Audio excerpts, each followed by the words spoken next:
Limited Q4 and FY25 earnings conference call, hosted by Choice Equity Broking Private Limited.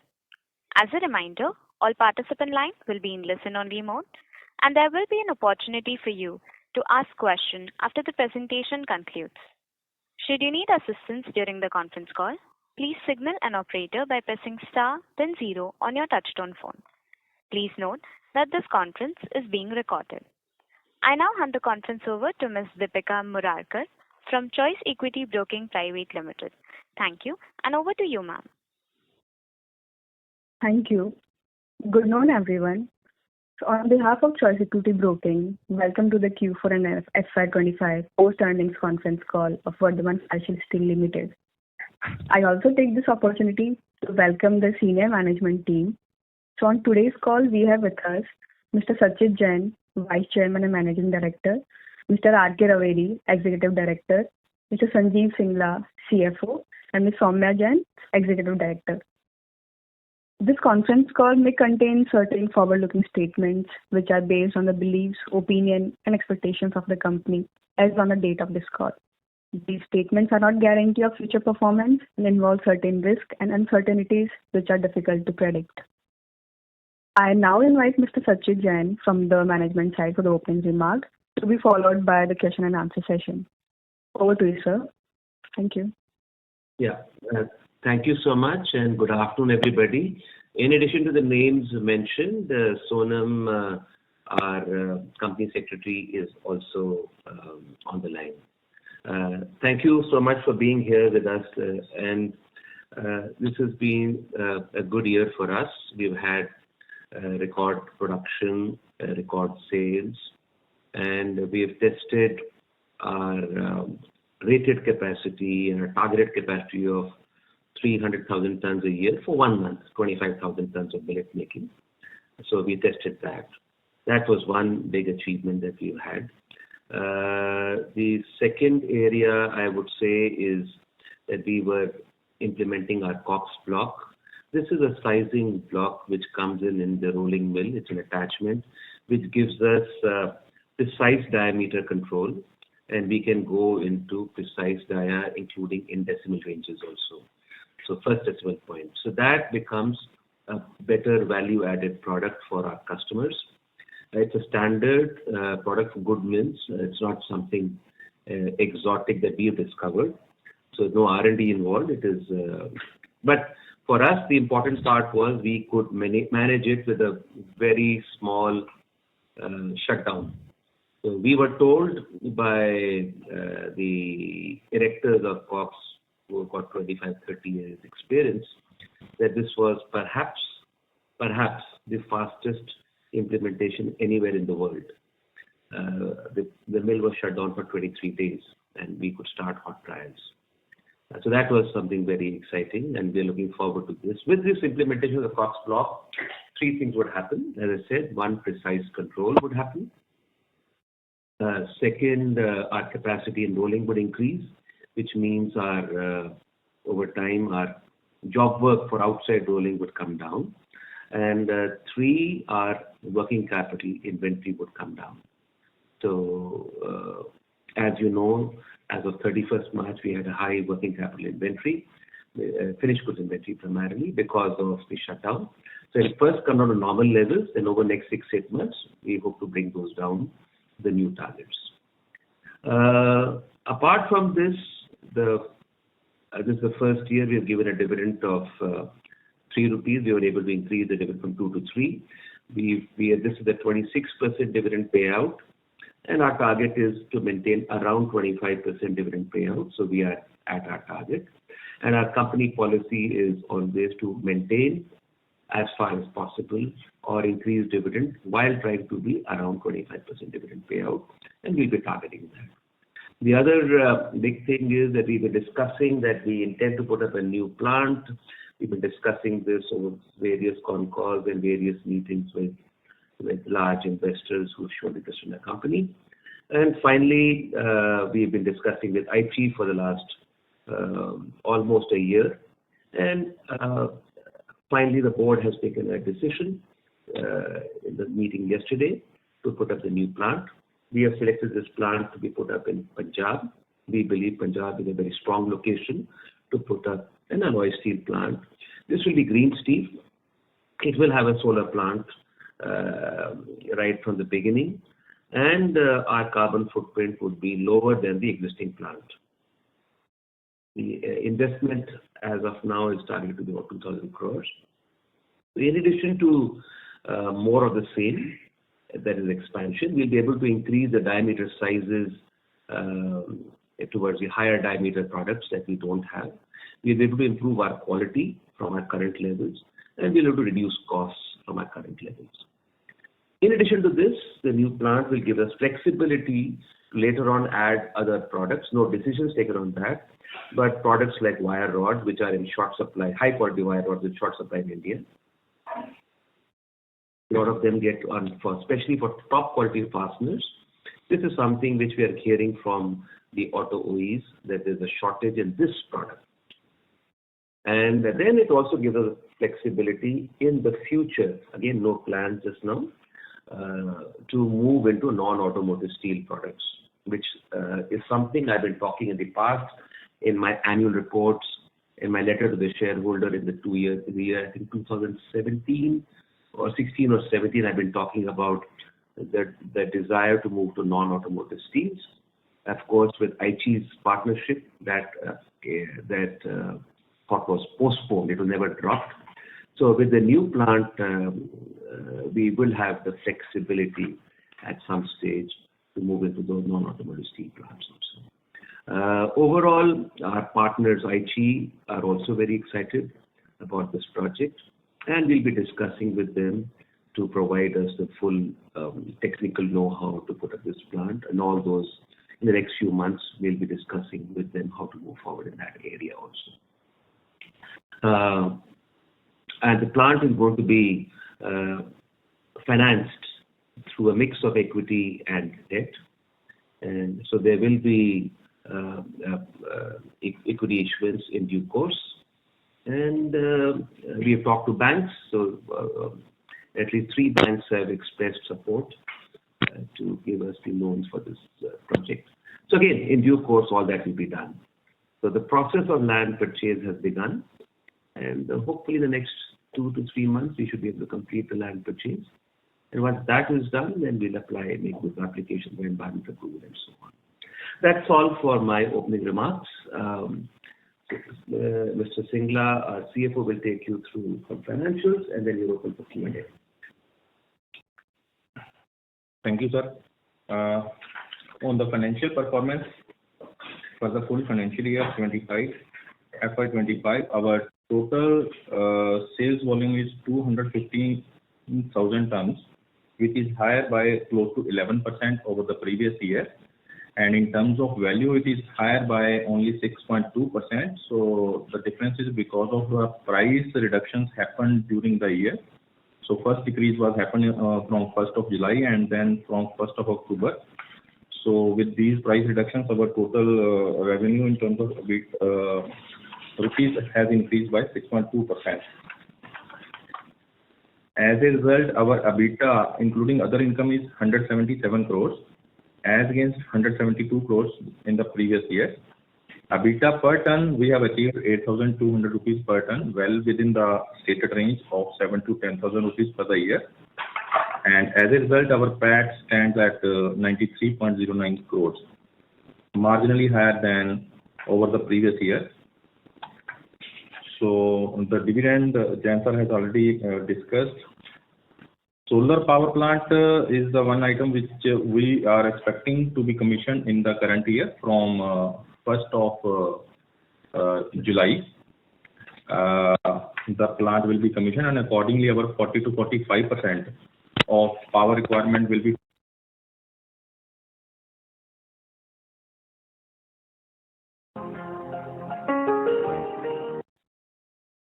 Ladies and gentlemen, we have lost the connection for the management. Please stay connected while we reconnect them. Thank you.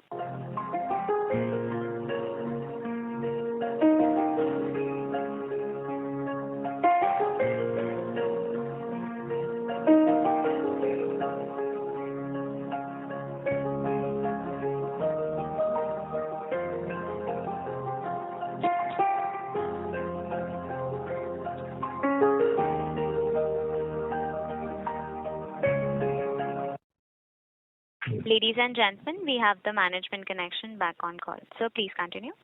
I think it seems to be checking. We can't hear anybody about the Q&A. So you are connected now.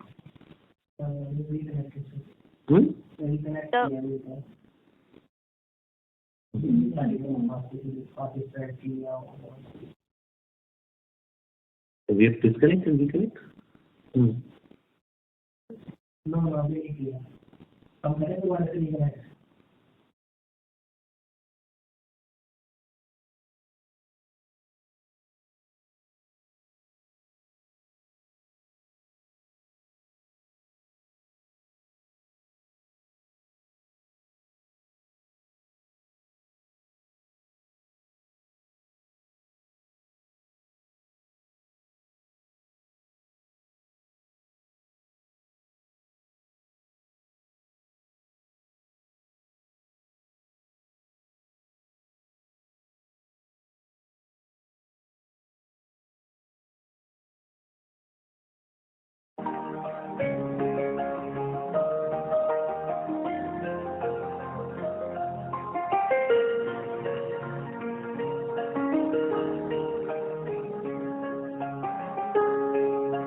Gentlemen, in a problem, we are back.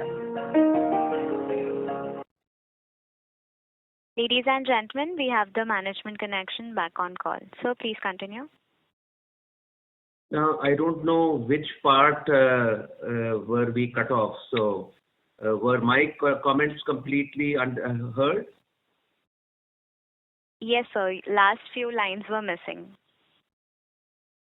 From me? Yes, sir. And oh, okay. And CFO could not be heard, right? No, sir. Okay. Then I'll ask Singla to complete his, and then we take a Q&A after that. Or we straight go to Q&A. Yes. We don't go to Q&A. Please, you may ask people to ask. Sure, sir. Not the Q&A, please. Sure. Thank you very much. We will now begin the question and answer session. Anyone who wishes to ask a question may press star and 1 on their touchtone telephone. If you wish to remove yourself from the question queue, you may press star and 2. Participants are requested to use handsets while asking a question. Ladies and gentlemen, we will wait for a moment while the question queue assembles.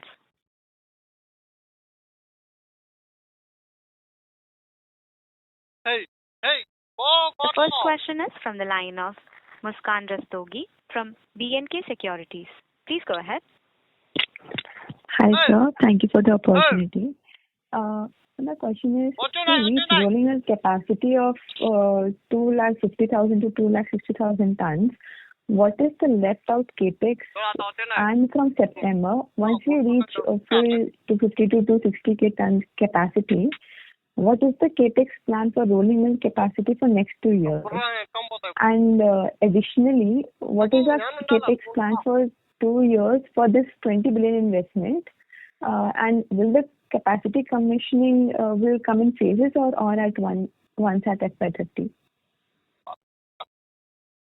So as far as this plant is concerned, the largely the capex is done except for the reheating furnace, which is one piece of equipment, which will come up by October and get commissioned by December. Yes. And maybe 2-3 months of stabilization.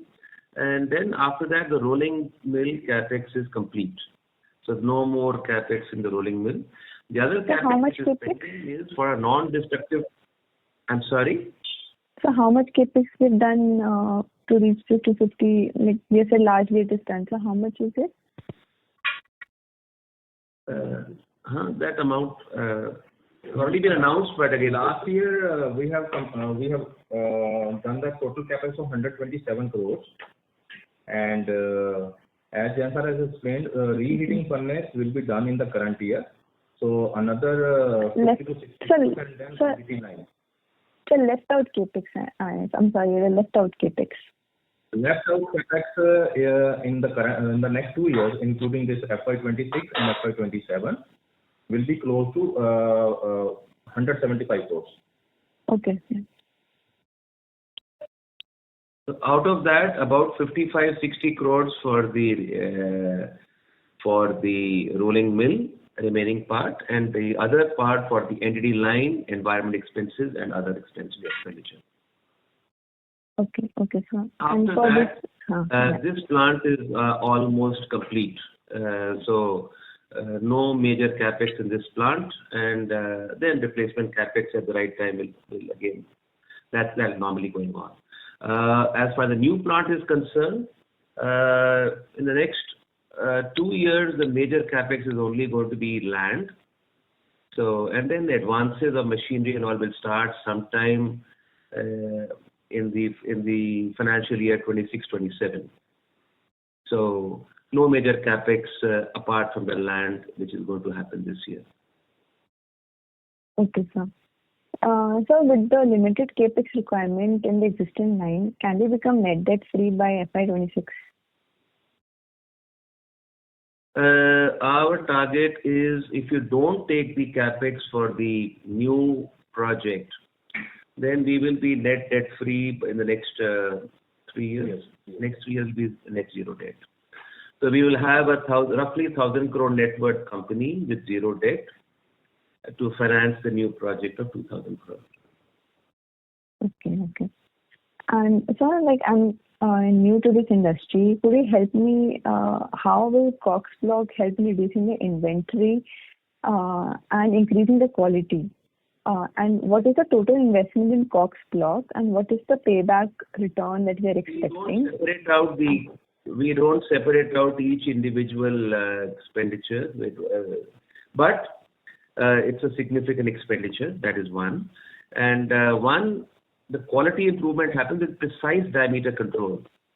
So diameter control is very precise. So for the really high quality, when you get into import substitution of steels which are still getting imported from Japan, so those kind of steels, to replace them, you need very precise diameter control. So the Cox Block will help us to do that. So that is one. Two, the changeover times become much lesser. So the time lost and therefore capacity lost in changeover goes down, and which enables our rolling mill capacity to go up. So that is the second advantage. And inventory comes down because the changeover is faster. So you don't need to stock as much finished goods as we have today. So the inventory will come down. Inventory, you need to stock inventory because a changeover costs a lot of time. And therefore, when customers in the auto space require just-in-time delivery, and therefore you need to maintain finished good stocks for our service purpose. We are not a commodity steel player. Okay. So how much this capacity will go up with this change? About 10,000-15,000 tons. Okay, sir. And so another question. See, many of our peers are unlisted. Please wait in the line. Will you come back again in the line? Sure. Thank you. The next question is from the line of Jitendra Khatri from Tata Mutual Fund. Please go ahead. Yeah. Thank you, sir. So my question is, what would be the EBITDA per ton once your entire new capacity comes online and it ramps up and all? So what would be the peak EBITDA per ton targeted by you? See, from next year, that is 26-27, we'll be raising our target upwards to 8 to 11,000 Okay. in this plant. Yeah. New plant, the production will start somewhere in 28-29, so very difficult to predict it now. So when it reaches full capacity, it should again be around the same figures as this. Okay. And Maybe the a bit second, higher, but yeah. very difficult to predict that far ahead. Yeah. Yeah. And secondly, sir, from your communication, Please keep in mind that the fixed cost, all management costs, marketing costs, some of the top management, all those costs will be spread over a much bigger volume. Yeah. Yeah, so the top management will not change. We will not be adding in top management. So all those costs will be spread over a much bigger volume. Yeah. And therefore, those costs will come down. Sure, sir. So my second question is, in your talks with Toyota and IC Steel, so what is the communication you're getting from them on the tariff preparation? So are there any change in plans or something on that line? No change in plan. Okay. Thank you so much. Thank you. I mean, this project has been announced after knowing fully well the tariffs are in place.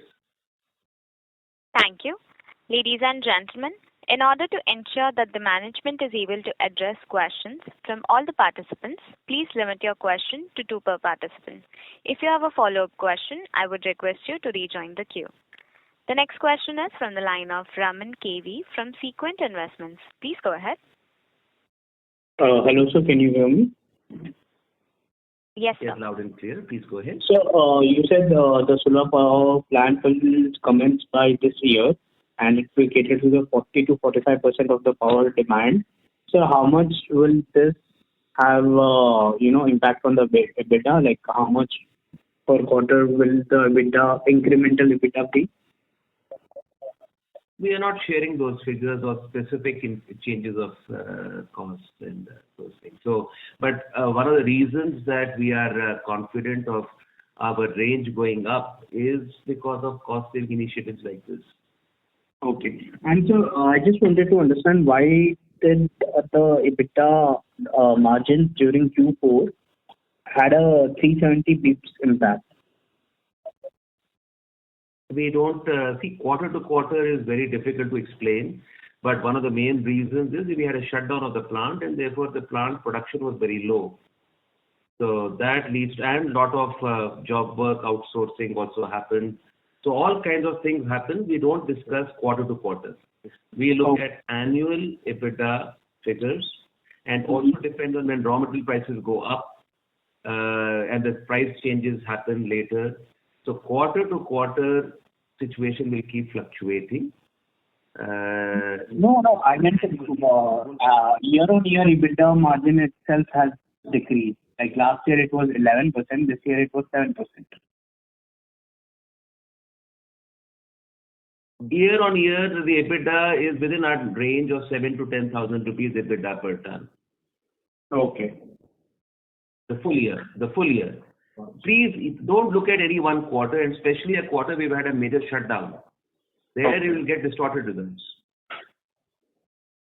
Okay. So now the plant has the shutdown plant has it has been like working, or is it still shut down? Plant has started, but not running at full capacity because each size has to be tested. Please understand, we are making automotive steels.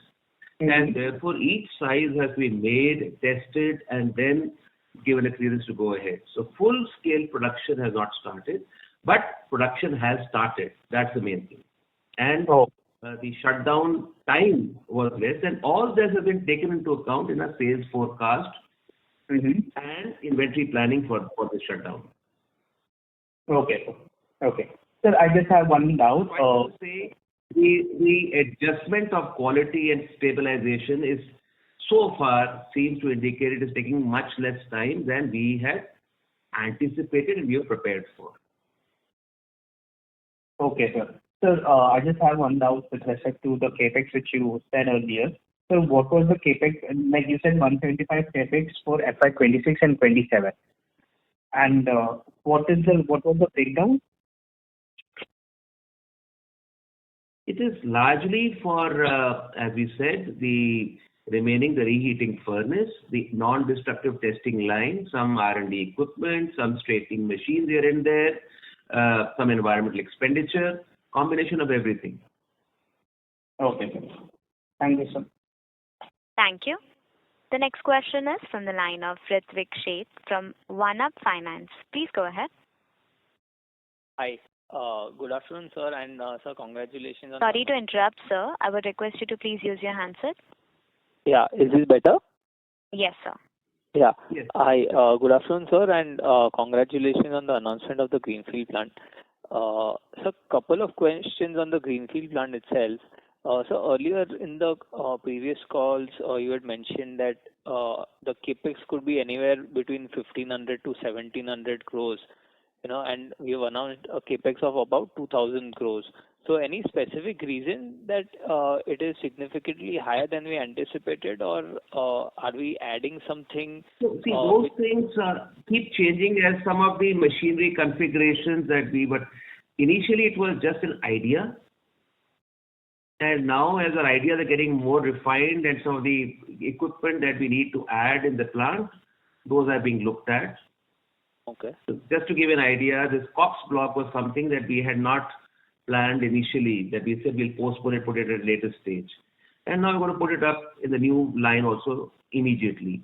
So, stuff like that keeps getting added. As we get deeper into negotiation and start and so on, we'll get more precise ideas of the cost. Okay. So this is like a ceiling of the capex. It could be lower also, right? It could be lower, it could be higher as you go around. This is an idea that we have as of now. Got it. And so earlier, a couple of years ago, we had targeted for 25% EBITDA to capital employed for the existing plant. So we are looking towards that direction.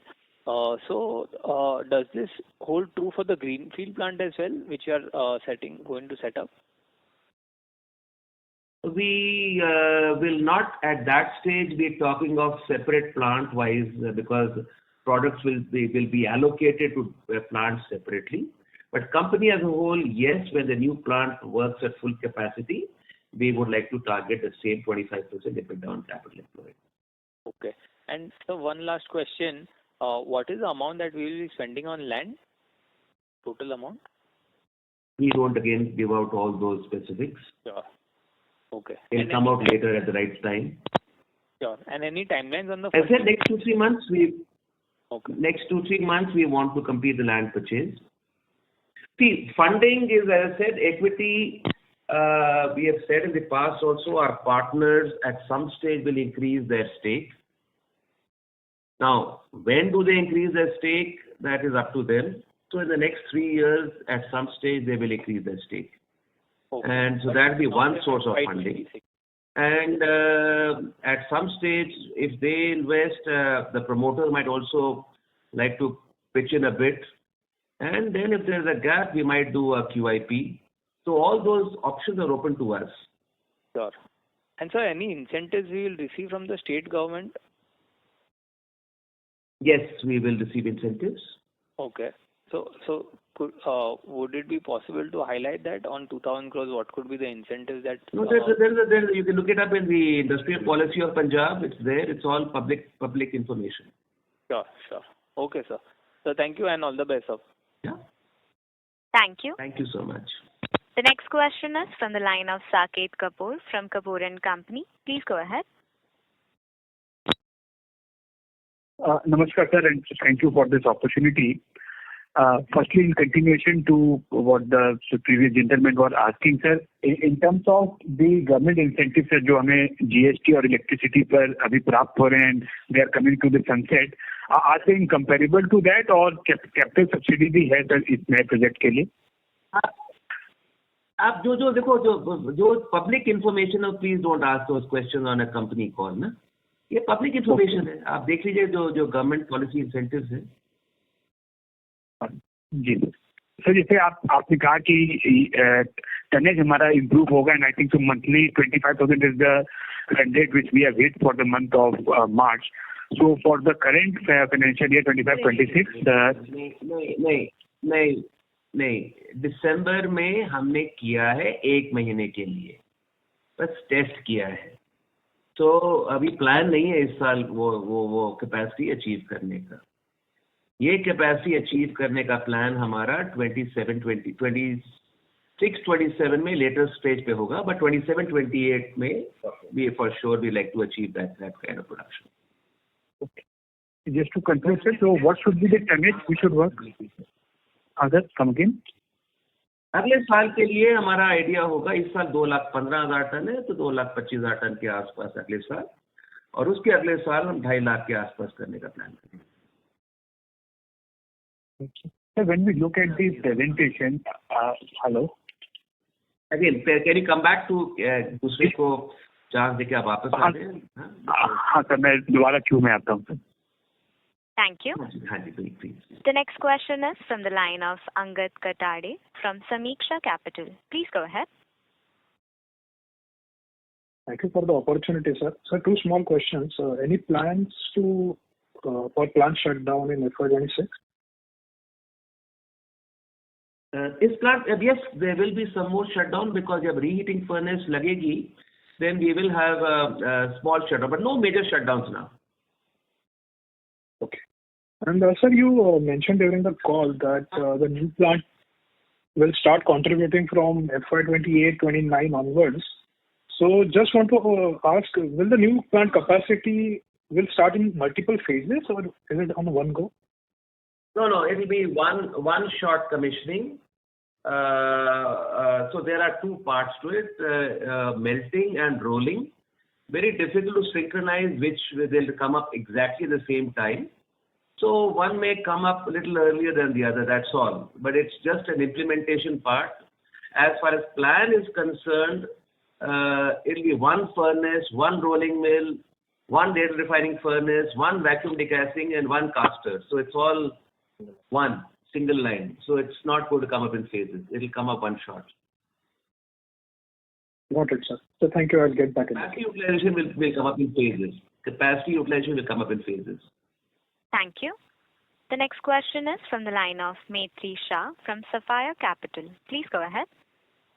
Yeah, hello. Yes, we can hear Yes. you, ma'am.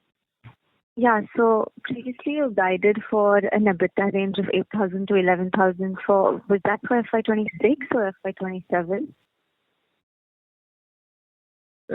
We will target it this year also, but as we said, that still we are not running at full capacity of our rolling mill because our reheating furnace got delayed. So we will target this year itself, but next year we are fairly confident of this range. And the realizations, do you see them anytime going up this year, or will they stay stable at this rate, or they might even go down?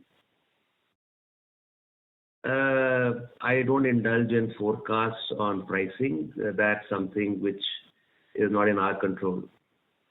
But overall, in the current circumstances, I don't see the probability of prices going down from the current level. So if at all, at some stage, prices may start going up. We've asked the OEs for a price increase. So let's see how things shape up. Okay, thank you. All depends on Tata Steel, one company. They decide the pricing. So if we all put pressure on Tata Steel, then their margins start getting affected. They'll want to increase prices and then change the sentiment in the market. Okay, thank you. And maybe with the safeguard duty which has come in, so that may start at least the downward pressure which was there, the negative sentiment would most probably be corrected. Thank you. Ladies and gentlemen, you may press star and 1 to ask a question. The next follow-up question is from the line of Muskan Rastogi from B&K Securities. Please go ahead.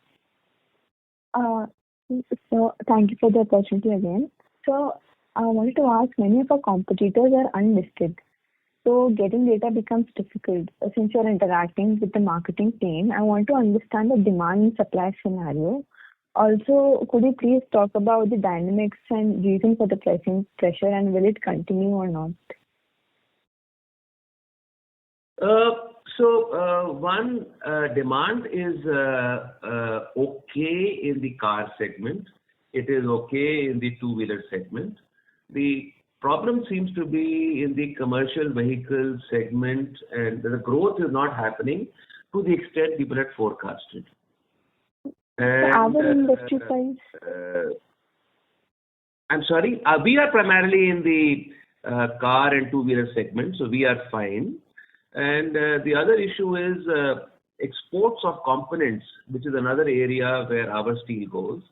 And in the current tariff situation, there is some turmoil in the next few months. So we'll see how that shapes up. Some customers may cut down their purchasing. My belief is that overall this tariff situation is going to eventually be beneficial for India. So if you leave aside the turmoil of the next 3 to 6 months, things should be better for India as a whole. So, but overall, when I talk to people, nobody is too concerned about the demand. Okay. All right. And the other issue is the pricing pressure. As the big boys, we are smaller players. The big boys, primarily Tata Steel and JSW, they come under pressure because of Chinese imports on the big steel players, so in the commodity steels. So eventually when customers and OE is talking of HRC and CRC, there's a pricing pressure because of imports. So somewhere along the line, they also feel if we ask for a price increase for our product, and the other product is coming for a price reduction, somewhere it's psychological not to allow a price increase or push for a price reduction. I think that pressure is over, but very difficult to make those kind of forecasts. So I wanted to ask, what is the in alloys? Our focus is on our internal cost improvement and efficiency improvement. That market conditions being what they are, we will try to keep improving our internal factors. And in the current market situation, we expect to be able to match this our range 7 to 10 for this year, and 8 to 11 is the new range we like to offer from next year. If the current market situation improves further, then we will be at the higher end of this range. Okay. So I wanted to understand the dynamics, demand and supply scenario in alloy steel. Yeah, I'm talking about our product segment. Yeah, so we are currently, demand is reasonable, which is why we are talking about increase in sales next year. All right, okay. We've had record sales this year. Mm-hmm. So last year exports were 5%. How much was it for FY25? And how much volumes did they report from IC for FY25? We are not declaring specifically for what they are buying, but they are buying less than what we had estimated.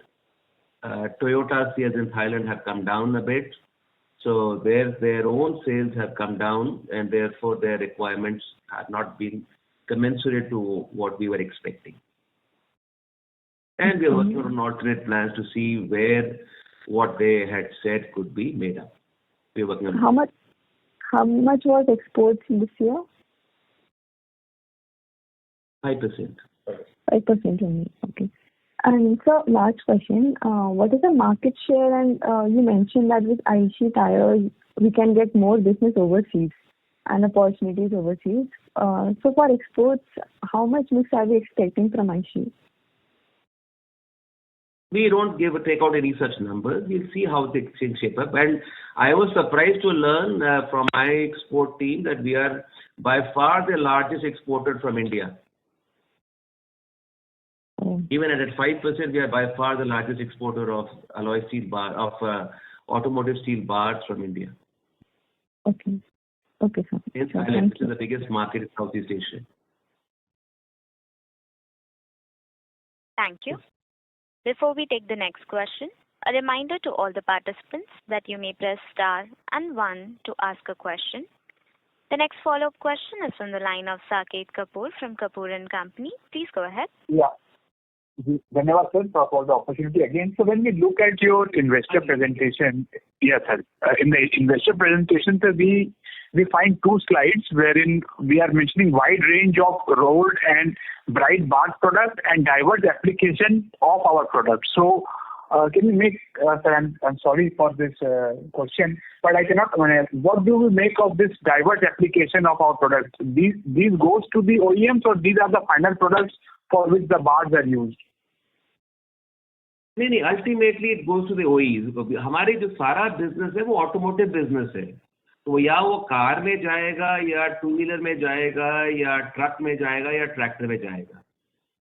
97% business हमारा वो है. 3% कहीं ना कहीं bearing industry में चले जाते हैं जो रिप्लेसमेंट मार्केट का है, जो हमारा टारगेट सेगमेंट नहीं है.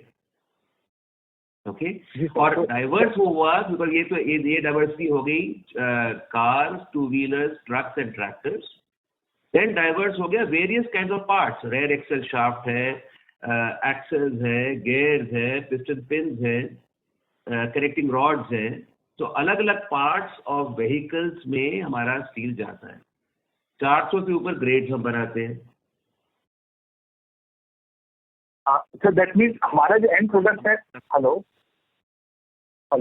yeah, sir, our end product is the bars only, and then this axle gears and all these have been done by the other manufacturer and then goes to the OEM. Yes. This is how the supply chain is, right? Yes. So we would be tier 2s in most cases and sometimes tier 3s.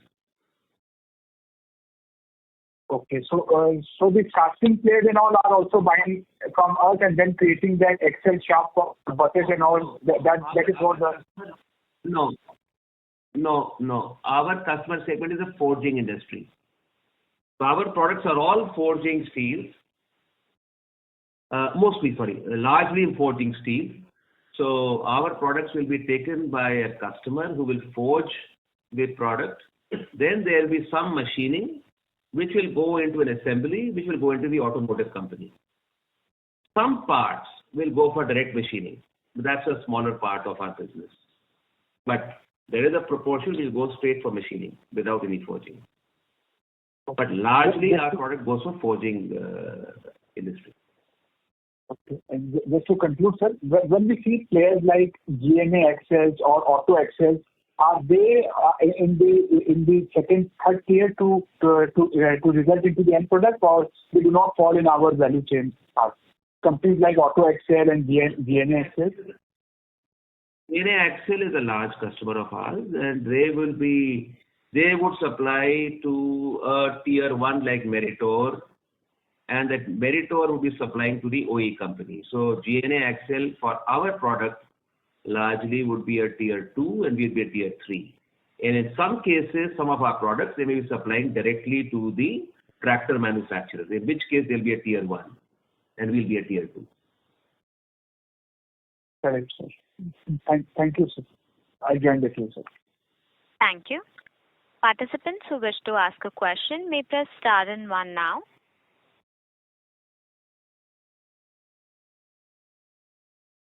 The next question is from the line of Saket Kapoor from Kapoor and Company. Please go ahead.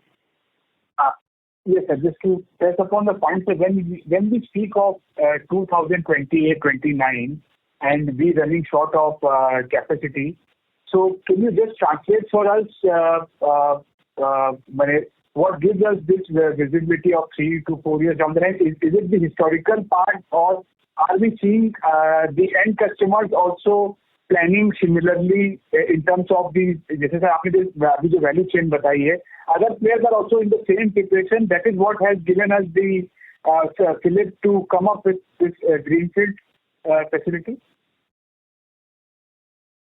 So there is visibility because we deal with the OEs directly also. We know the developments that are going on with the OEs. For example, we are working on import substitution of steels which are coming into some of the OEs where we have got approved.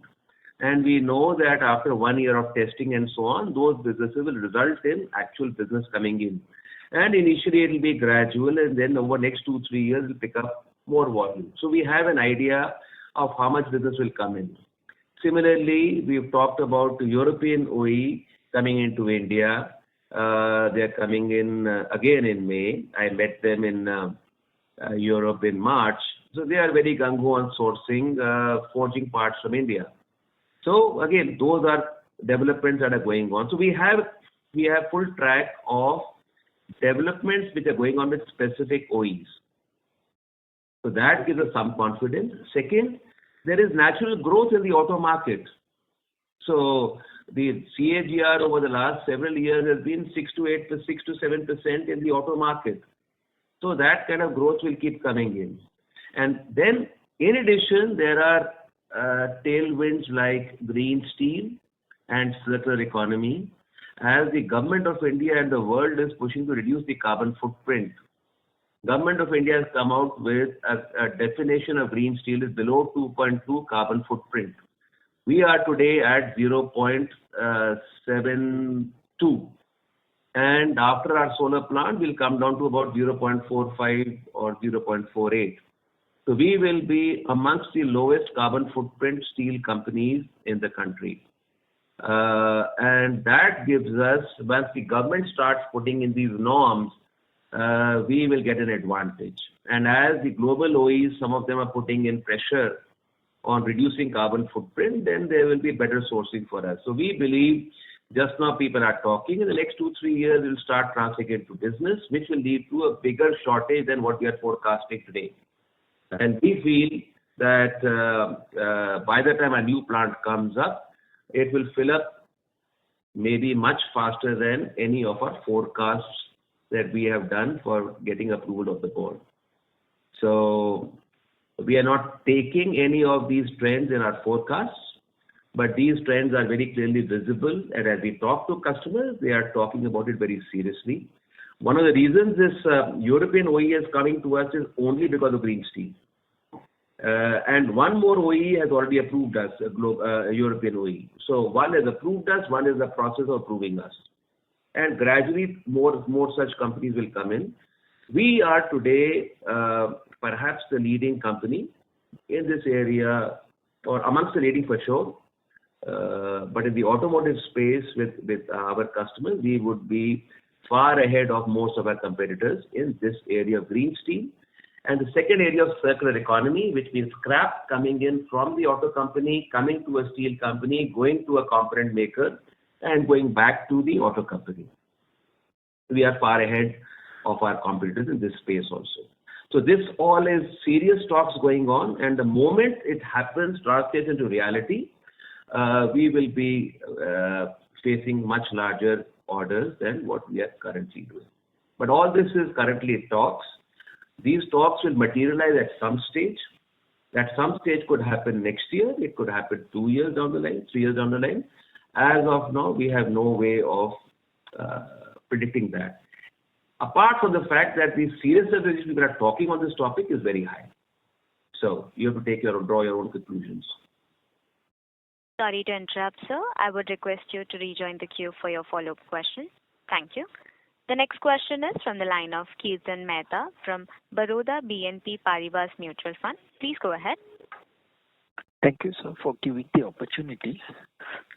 When we are planning to sort of raise our production targets from 250 KT to 250 KT, what are the new products or applications that we are targeting? Would you be able to give some color that what can be introduced over the next 2-3 years, and who could be the target customers for the same?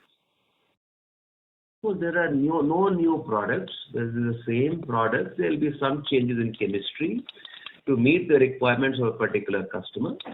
And one change is in a nickel moly product, a little chemistry, a little nickel going up, or a little moly going down, or some other grade, vanadium, another alloy getting added. Those are all minor variations. So I would say no new product which is on the horizon. In this plant, and the new plant, we will be able to serve bigger diameter of steel than what currently we are able to supply. So that will be a product extension, not really a new product. Wire rods, if we get into in the new plant, that will be a new product for us. And the moment we get into non-automotive steel, that will be new technology and new product, both. Thank you, sir. And in terms of the customer segments or customers specifically, where we see the scope for expansion? The customers are the same. The car companies are Maruti, Tata, Hyundai, Toyota. So car companies are all the same. The two-wheeler companies are all the same. There's no new customer coming in. It'll be replaced. It'll be participating in their growth as they grow their volumes, and maybe getting some import substitution, because the government of India is very clear that steel, if it can be produced in India, should be brought from India. And the OEs are working very hard with steel companies like us to see if those steels can be replaced and be produced from India. And we are at advanced stages for some of these products. Sure, sir. Thank you. Thank you. The next question is from the line of Muskan Rastogi from B&K Securities. Please go ahead. Hi, sir. Thank you for the opportunity again. So what this export mix, which is currently at 5%, we mentioned in the PPT that it will reach 27% in next 2 years. So is it possible for us to reach? So with the current trend, unlikely to happen, and thank you for pointing it out to us. We will correct the presentation. Thank you for pointing it out. So it will, there will be minor increase in the export mix, or is it going to increase? Any forecast for exports? We are not making any forecast for exports, because the other companies, even the European OEs that are coming, we originally thought they'll be taking steel from us, so they are now looking at getting forging sources in India. So the destination would be Europe, but so the sales would be domestic from us. Okay. Any volume guidance for next year, sir? We are hoping to do 225,000, so marginal increase, because the capex increase is still limited by our rolling mill. The impact of the capacity increase will happen only in last quarter, but that will also be taken up in stabilization. So next year, is 26-27, we'll be targeting 250,000 tons. Okay. So a bigger jump coming in 26-27. Okay, sir. So any, in FY23, we mentioned that we see good traction from Maruti Suzuki and Toyota post the IC tie-up. So any inquiries coming through, are we getting orders from them? Yes. See, those things are happening. Okay. The import substitution I talked about will be happening from these foreign companies only. So those are the products which are being developed. We have got into the queue, and hopefully from next year we should start seeing orders coming in on some of those products. Okay, sir. And so in this high dia currently, what is the size range that we can go? Currently, we can maximum go up to 90 mm dia. In the new plant, we expect to go up to maybe 130 mm. Okay. And so one last question. Due to capacity constraints, so we are outsourcing. So when will this stop so that we can see benefit in EBITDA per kg? 26-27, the outsourcing will stop. Largely stop. There is still some product which is 240 by 260, which is a heavier billet that we have, which we can't use in our rolling mill, so it has to be rolled outside. So that part will continue, but that's a much smaller part. How much volume? 5,000. So about 5,000 tons annually. So it's really the small part. That's the only part is the outsource. And little bit in our bright bar. Sometimes in our peeling lines, for servicing reasons, we have to do a little bit of outsourcing. But the largest chunk of the outsourcing will be over in 26-27. All right, sure. Thank you so much. Thank you. This year itself, you'll see a drop in the job work. Thank you. The next question is from the line of Ramakrishna Neti from Zen Wealth Management Services Limited. Please go ahead. Hi. Thank you for the opportunity. Just at a industry level, one question, sir. With respect to the requirement of alloy steel within India, so what is the total domestic capacity and what are the imports that we... Any breakup available? I don't have those specific information. If you mail us, we can send that. But roughly the market size today is about 4 million tons. And we expect in the next 10 years this market size to reach about 10 million tons. Imports is not too big an area, but in our product segment, even if 50,000 tons is getting imported, that's a very big segment for us to target. Got it. I'll drop an email. Thank you. And most of the steels which are getting imported are high quality, and where we are well positioned to take advantage of that, which is where again our partnership with Aichi comes in strong. Thank you. Ladies and gentlemen, that was the last question for today. I now hand the conference over to Mr. Sachit Jain for closing comments. So, ladies and gentlemen, thank you so much for being here. And the most exciting part for us is clearly this new project. Though the results of that will start showing up much later than the horizon most people have. So as of now, our target is 29-30 is the year we start production. But basically it conveys a signal that we are optimistic about this market. And we are optimistic about our partnership with Aichi and becoming stronger over time. This year we'll complete our second 3-year agreement. So it's a very important period for us. And we are going ahead with full commitment for strengthening this business. Thank you so much for being with us today. Thank you. On behalf of Choice Equity Broking Private Limited, that concludes this conference. Thank you for joining us, and you may now disconnect your lines.